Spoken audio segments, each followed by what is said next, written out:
this is Rumor, and I'm just popping in today with a quick video on a little something that I've been up to lately. I have been actively working on my manuscript, which is definitely a project that ebbs and flows, but at this point in time anyway, I'm feeling it, and I'm pretty well into it, definitely closer to the end than the beginning at this point, so yay. But I'm finding a lot of situations are following that rising action that reaches towards climax. And so relationships between characters are getting complicated as situations get increasingly complicated. And so I wanted to do little like spot checks, basically, as I am progressing through, as I'm about to like push into a new scene or chapter, major plot event. Something that I've been doing that I just thought I would share with you really quickly because it does actually involve the cards. If you use cards, tarot, oracle, and otherwise when you are working on something creatively, whether that's a writing project or an art project, whatever the case might be, I just thought I'd relate what I've been doing in case it's something you would like to try too. But anyway, during these moments where I just seek to pause and just sort of check the pulse of my characters, you could say, I came up with kind of a fun combination of cards, actually. First of all, this task has completely enabled me in finally purchasing the Citadel Oracle, which is something that I have been hemming and hawing on for a while, debating whether I wanted it or not, constantly talking myself out of it. And I finally just gave in and got it because I couldn't justify buying it purely as an Oracle deck at this time because honestly, I don't need more Oracle decks or tarot for that matter for just doing typical readings. But for this exercise, this writing exercise, I felt this actually just might be pretty perfect.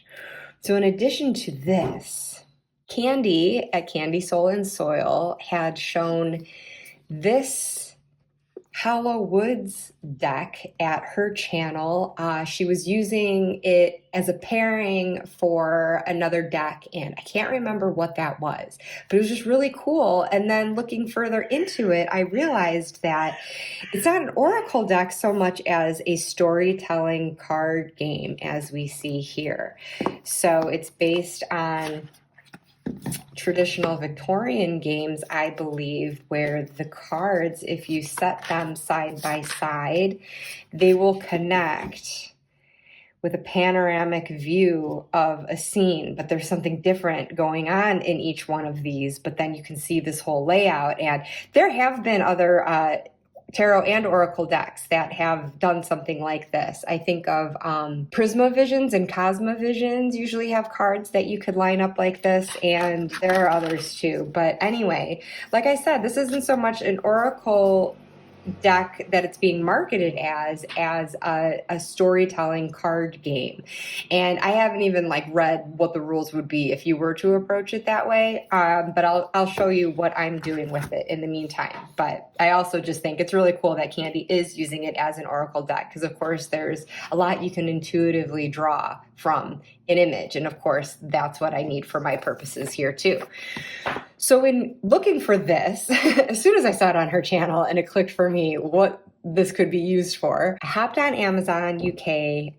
This was suggested too, the Mystery Mansion. And yeah, like I'm gonna pass this up with a whole vintage 1920s looking mansion here, and it's a mystery. And for the story that I'm writing, it is taking place in a historic mansion.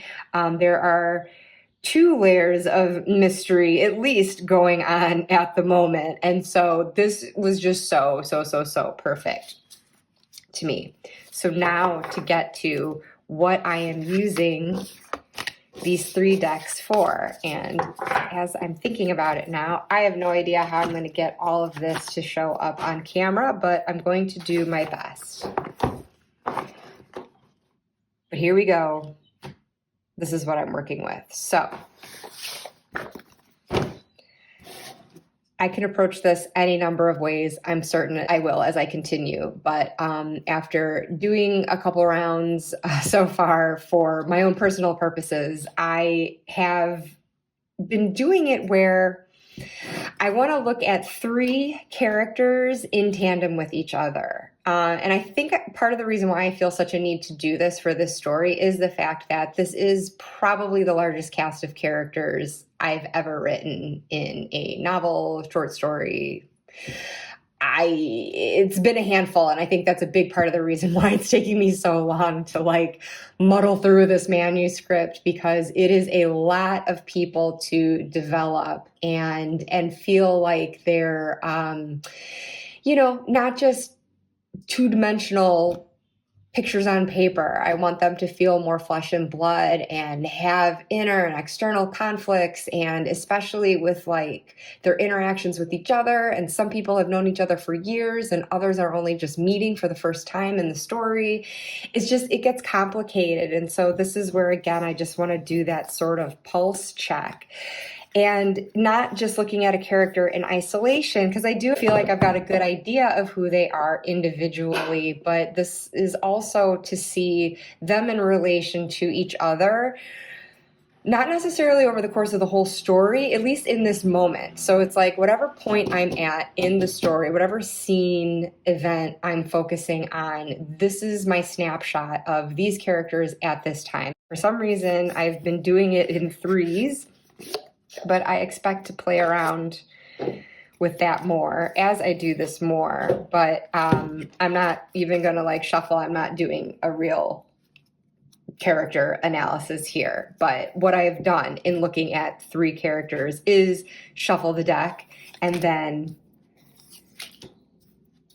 pull one for each. So going left to right, I see this archetype of each one. So character A is the pilgrim, opportunities, growth. Character B, the pathless, difficult decisions, lack of direction.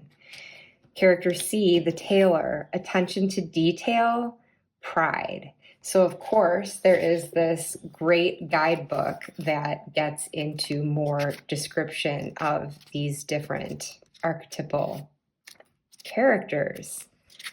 But there are these keywords and the beautiful artwork that can be enough to go on also.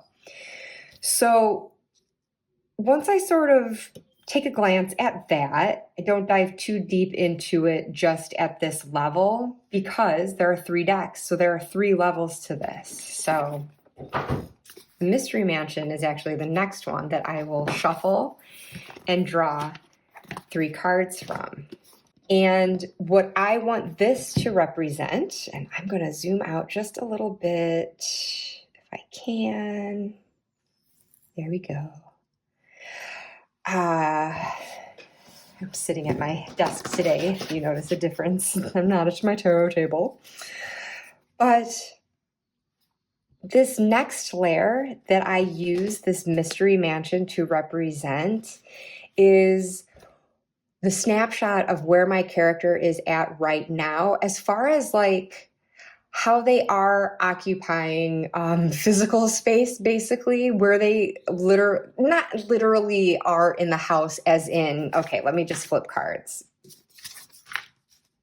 so I can discuss it in tandem with that. So I don't mean it's to say like, literally in terms of, oh, character B is standing by the window, so in the story, they should be standing by the window. And this character A is by a door, so in the story, they should be by a door right now. No, I don't mean that literally, but it does make me think of like, externally, the space that they're inhabiting in this mansion, and again, in relation to each other.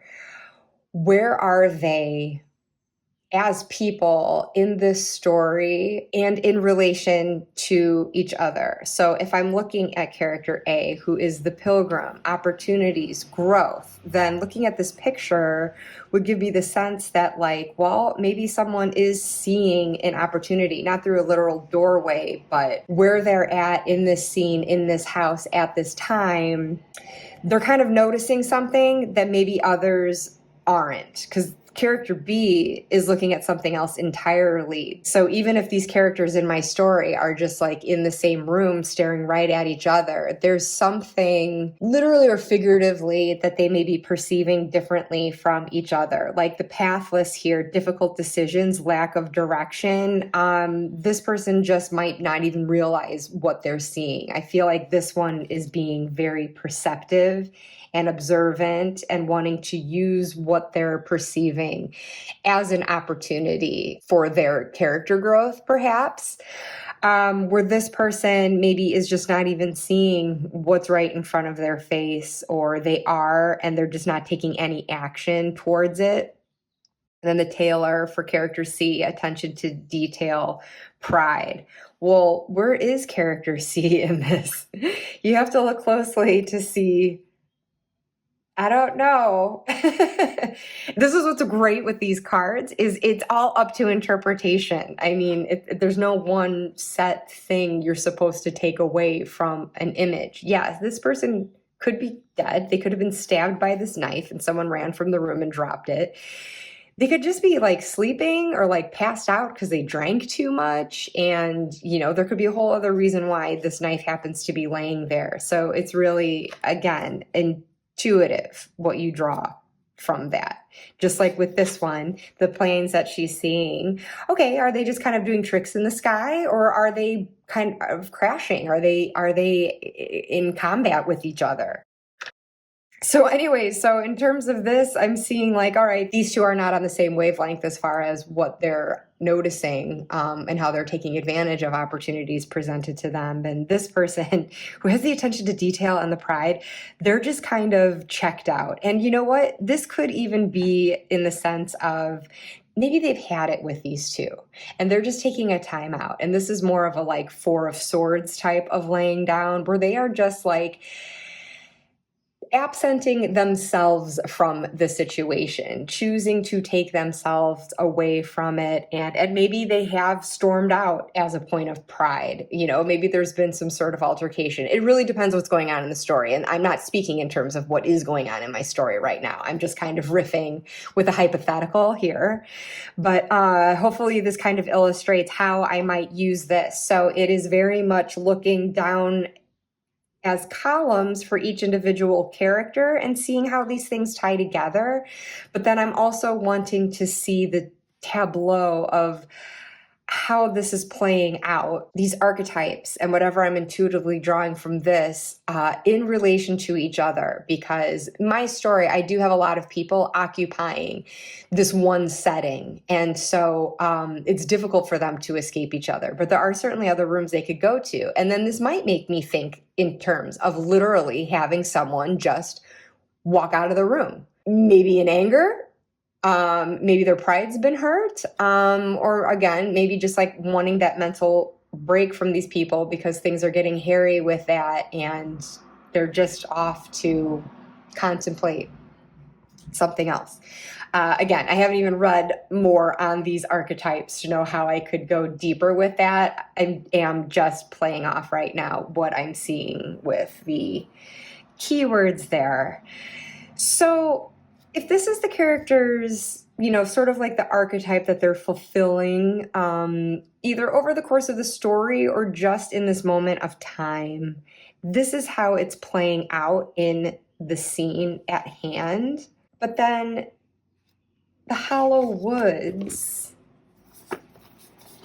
I look at for what is playing out with them internally. Again, not shuffling, just drawing what's on top. And so I guess these are the ones I probably already showed last time. So now we're seeing how this connects. This is going within each character. This is their interior life. This might be their shadow. This might be something that they are suppressing. This could be their emotional landscape. But again, individually, but looking at it horizontally across the row, how is that landscape of each individual impacting others? Because this is what is inside and driving each person at this particular time that's going to have an effect on someone else that they're in interaction with. And in these three characters that I'm looking at, assuming they are interacting with each other in the scene, and that's why I would have decided to pull cards for them in this grouping. If there's just sort of this triad, I'm a little curious about what's going on with them. So then again, then it just opens it up to looking back up here at their archetype, seeing how it's playing out basically externally in the scene, but then now internally, what is going on? And so I was talking about this person who seems to be noticing things and seeing opportunities. And here we've got an image of a little gnome or something, seeing something in a reflection. It's a broken mirror. Looks concerned here, but almost seems to be smiling here. So again, this idea of perception, I think, is something that I could really continue to play with. And more clearly with the specific scene in mind. So I'm not getting that specific in the moment because I'm not speaking to a specific story, but just as the hypothetical, that's a generality. But like as you are crafting something more particular, I think that more specifics will inevitably come out. Where like I said, this person just seemed to be like, I don't know, just kind of missing it, just kind of overlooking it. And here we've got this sword entangled here, and this horse is just in the background, just kind of doing its own thing. Where is its rider? Did it have a rider? Was it this guy? Or is the horse representing character B here of just being like a little clueless and tending to certain needs, but just like not seeing that there might be more of a clear and present danger at hand? Is this their way of handling things typically, of just kind of going la da da da da and not paying attention? So that would be something shadowy about that character. And then this one, well, interesting, because I said I just had this sense like this person has taken themselves out of this room. And here we have this pathway, and that could be that way out that they are exploring. That's something that they're internally seeking, and it could play out as them literally walking out here. So this could be as deep and shallow as you'd want to get into it. Like I said, with the specific scene plot point in mind, I would be delving more deeply into all of this and really finding the connections again with these columns, with these three cards together, but then to see the interplay between characters that really helps that sense of conflict and how they're playing off of each other. They're not existing in a vacuum in this story. They all kind of have their own baggage and things that are affecting them, and that's ultimately going to affect others in other ways too, but it could be in big or small ways, and maybe something like this is what helps me to determine how much that plays out. How much does character A impact character C? Or is it more so this person in the middle that has that effect? And maybe these two aren't impacting each other as much. And am I just seeing it that way because of the way that I have laid them out in this order, the way that I see their stories connecting? Could play with just shuffling that around and putting them, next to each other in different ways and seeing how that interplay changes. Like if I were to do this instead, and instead of seeing it like a left to right, like an impact this person was having here, now it's going the other way. If this visual switcheroo gives me anything else, if it's aligned in a way that, like, I don't know, is drawing my attention to something else, who knows? It's just worth playing around that way. And again, when I'm doing this, it depends on the characters that I'm picking. So like down the road, I'll continue to pick other characters and have other groupings involved. And I can do this little shuffling around to see if that gives me new insights into the interplay of these characters. But anyways, in a nutshell, really Not all that complicated.